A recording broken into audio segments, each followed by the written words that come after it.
اہل محبت حضرات توجہ فرماؤ، حضور غوث پاک کی والدہ حضرت فاطمہ ام الخیر والدہ مائدہ بیان فرماتی ہیں کہ ولادت کے ساتھ احکام شریعت کا حضرت اس قدر احترام فرمایا کرتے تھے کہ حضور غوث پاک رمضان بھر دن میں قطعی دودھ نہیں پیا کرتے تھے۔ ایک مرتبہ 29 شعبان کو چاند کی رؤیت نہ ہو سکی، کسی ابر کی وجہ سے سورج چاند نظر نہ آیا۔ لوگ تردد میں تھے، کیا عید ہوگی یا روزہ ہوگا یا نہیں ہوگا، لیکن اس مادرزاد ولی نے صبح کو دودھ نہیں پیا۔ بالآخر تحقیق کے بعد معلوم ہوا کہ آج یکم رمضان المبارک ہے۔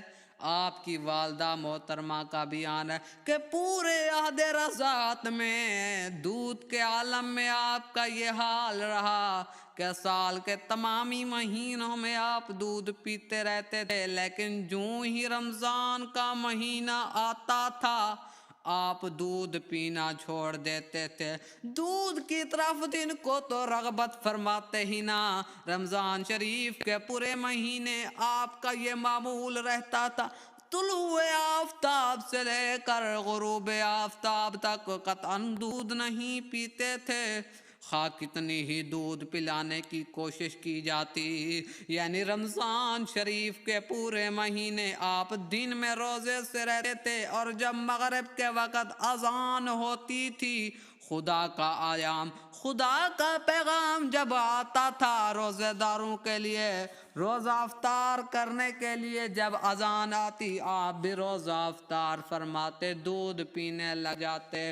حضور غوث پاک اپنے بچپن سے متعلق خود ارشاد فرماتے ہیں، فرمایا کہ عمر کے ابتدائی دور میں جب میں کبھی لڑکوں کے ساتھ کھیلنا چاہتا، اپنے ہمزاد، اپنے ہم جیسے بچوں کے ساتھ کھیلنا چاہتا، فرمایا کہ غیب سے آواز آتی تھی کہ لعب و لعب سے باز رہو، کھیل کود سے باز رہو، کھیلو کودو نہ، جسے سن کر حضرت رک جایا کرتے تھے، کیونکہ غیب سے آواز آتی تھی، اور غیب سے جو بھی آواز آتی اس کا تو خوف ہی عجیب ہوتا تھا۔ لعب و لعب سے باز رہو، جسے سن کر آپ ڈرتے تھے وحشت کی وجہ سے، جو ہی نظر ڈالتے کہ جیسے آپ فرماتے ہیں مجھے ایسے لگتا تھا جیسے کوئی مجھے آواز دینے والا آواز تو دیتا ہے مگر چہرہ دکھاتا نہیں ہے، جس سے مجھے دہشت سی معلوم ہوتی تھی۔ میں جلدی سے بھاگتا ہوا گھر آتا تھا۔ حضرت فرماتے ہیں میں اپنی والدہ محترمہ کی آغوش محبت میں چھپ جاتا تھا، اب وہی آواز میں تنہائیوں میں سنا کرتا ہوں۔ اگر مجھ کو کبھی نیند بھی آتی ہے تو وہ آواز فوراً میرے کانوں میں آ کر مجھے متنبہ کر جاتی ہے کہ تم اس کے لیے پیدا نہیں کیے گئے، کیا تم سونے کے لیے کیے گئے ہو، یعنی آپ کو سونے کے لیے پیدا نہ کیا۔ حضرت فرمایا بچپن کے زمانے میں غیر آبادی میں ویرانے میں کھیل رہا تھا، بتقاضائے تفلیہ بچپن کی وجہ سے ایک گائے کی دم پکڑ کر کھینچ لی، جس طرح بچوں کی عادت، مگر وہ تو غوث اعظم سرکار فرمایا کہ ایک گائے کی دم پکڑ کے کھینچی جو فوراً اس نے کلام کیا، خدا نے اسے بولنے کی طاقت عنایت فرمائی۔ اس نے کہا اے عبد القادر، تم اس غرض سے کوئی دنیا میں نہیں بھیجے گئے ہو، مان میں نے اسے چھوڑ دیا۔ دل کے اوپر ہیبت سی طاری ہو گئی، اور حضور غوث پاک عمر شریف 4 سال کی ہوئی تو رسم و رواج کے اسلامی رسم و رواج تھا، ایک تو حضور کی آل تھے، دوسرا حضور کی امت تھی، اس لیے رسم و رواج اسلامی کے مطابق والدہ محترم سیدنا شیخ ابو صالح آپ کو بسم اللہ خوانی کی ادائیگی اور مکتب میں داخل کرنے کی غرض سے لے گئے۔ استاد کے سامنے آپ دو زانو ہو کر بیٹھ گئے۔ اب سنیے گا کہ استاد نے کہا بیٹا پڑھو بسم اللہ الرحمن الرحیم۔ آپ نے بسم اللہ شریف پڑھنے کے ساتھ ساتھ الف لام میم سے لے کر مکمل 18 سپارے زبانی پڑھ ڈالے۔ استاد نے حیرت کے ساتھ دریافت کیا کہ یہ تم نے کب پڑھا، کیسے پڑھا، کیسے یاد کیا؟ فرمایا والدہ ماجدہ میری 18 سپاروں کی حافظہ تھی جن کا وہ اکثر ورد کیا کرتی تھیں۔ جب میں شکم مادر میں تھا تو 18 سپارے سنتے سنتے مجھے یاد ہو گئے۔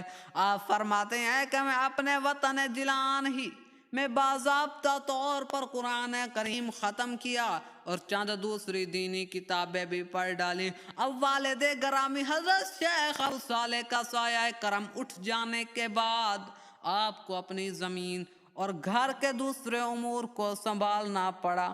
بڑی دل جمی کے ساتھ آپ زمین کی کاشتکاری، دیگر گھریلو کاروبار کو انجام دیتے رہے۔ ان امور سے فارغ ہو کر جو وقت ملتا تھا اسے والدہ محترمہ کی خدمت میں صرف کیا کر۔ زندگی کی اسی لیل و نہار میں، اسی دن کی زندگی کے اسی شغل میں ایک مرتبہ 9 ذی الحجہ یوم عرفہ کو اہل بیل ساتھ لیے ہوئے اپنی زمین پر کام کرنے کے لیے گئے۔ وہاں آپ نے ایک ندائے غیبی سنی کہ یا عبد القادر ما لہذا خلقتا، اے عبد القادر اس کام کے لیے نہیں پیدا کیے گئے ہو تم۔ عالم قدس کا یہ پیغام سن کر آپ اسی وقت واپس لوٹ آئے اور بغرض حصول یکسوئی اور یکتائی سیدھے مکان کی چھت پر چلے گئے۔ ڈر کے مارے خدا قادر و قدیر نے اس وقت آپ کی نظروں کے سامنے سے حجابات اٹھا دیے۔ آپ نے اسی جگہ سے میدان عرفات اور حاجیوں کے روح پرور اجتماع کا اپنی آنکھوں سے مشاہدہ فرمایا۔ اب آپ نے والدہ محترمہ کی خدمت عالیہ میں واقعات کی نوعیت بیان کی، درخواست پیش کی کہ حضرت میں دین الہی کی خدمت کرنا چاہتا ہوں جس کے لیے علم دین کا حصول لازمی ہے اور ضروری ہے۔ ان دونوں علوم دینیہ کا مرکز بغداد کے علاوہ اور کوئی مقام نہیں، یا تو بغداد جانا پڑے گا، لہٰذا سفر کی اجازت مرامت فرمائیں۔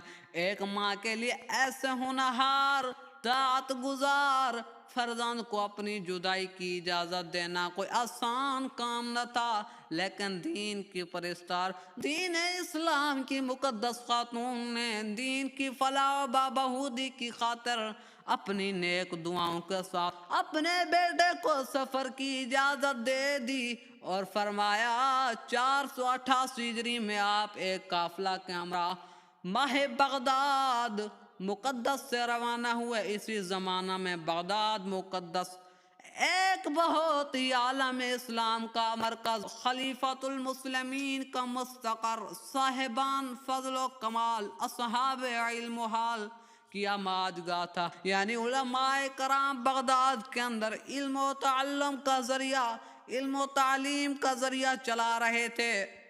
میرے پیران پیر حضور شیخ عبد القادر جیلانی یعنی میری مراد پیر دستگیر نے بھی وہاں جا کر داخلہ لیا۔ حضرت کے جانے کا بڑا ہی عجیب واقعہ، آپ نے بڑا عرصہ لگا کر علوم حاصل کیا، پھر خدا کی عبادت کی، خدا کے دین کی آگے تجوید کی، آگے حضور کی امت تک پہنچایا۔ آج ہم اللہ تعالیٰ سے دعا کرتے ہیں یا اللہ ہمیں حضور کے دین کی خدمت کرنے کی توفیق عطا فرما، یا اللہ ہمیں پڑھ کر پڑھانے کی، پڑھ کر عمل کرنے کی توفیق عطا فرما۔